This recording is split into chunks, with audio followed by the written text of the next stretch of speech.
আমাদের সমাজে সবথেকে সম্মানী ব্যক্তির নাম হচ্ছে একজন ইমাম।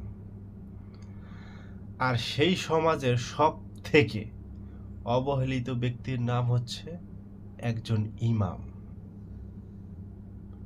এই কথাটা আমি কেন বলতেছি জানেন?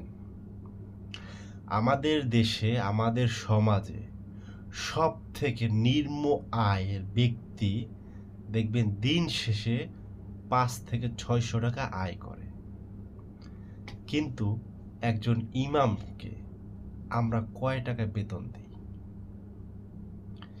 এবং তাকে সামান্য পরিমাণ বেতন দেওয়ার পরও তাকে দিয়ে আমরা বাথরুম ধোয়াই, অজুখানা ধোয়াই এবং বিভিন্ন কাজ করে থাকি। মসজিদে টিকটিকি হাগলো কেন, সেটার প্রশ্ন তার থেকে আমরা আদায় করে নিই মাত্র ৩ থেকে ৫ বা ১০,০০০ টাকা বেতন দিয়ে। একজন মসজিদের ইমাম, সে যেমন মসজিদের ইমাম, ওই সমাজেরও ইমাম।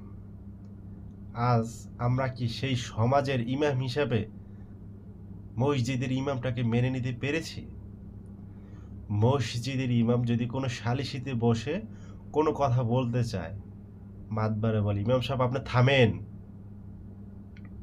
আপনি এই বিষয়ে বুঝবেন না, আমরা গ্রামের সমাজের মাতবার, আমরা এই বিষয়টা বুঝি ভালোভাবে। প্রিয় ভাইয়েরা, একবার চিন্তা করে দেখুন, আমাদের সমাজে সব থেকে অবহেলিত যে পেশাটি ইমাম পেশা, অথচ সব থেকে সম্মানিত পেশা, আল্লাহর কাছেও একটা সম্মানিত পেশা। সেই সম্মানিত ব্যক্তিদেরকে আমরা সম্মান দিতে পারতেছি? পারতেছি না। কেন পারতেছি না?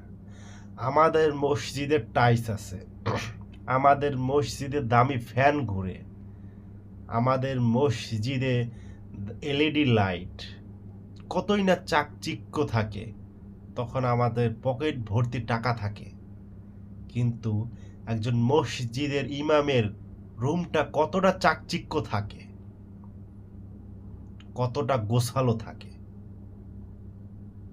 একবার কি কেউ চিন্তা করে দেখেছেন?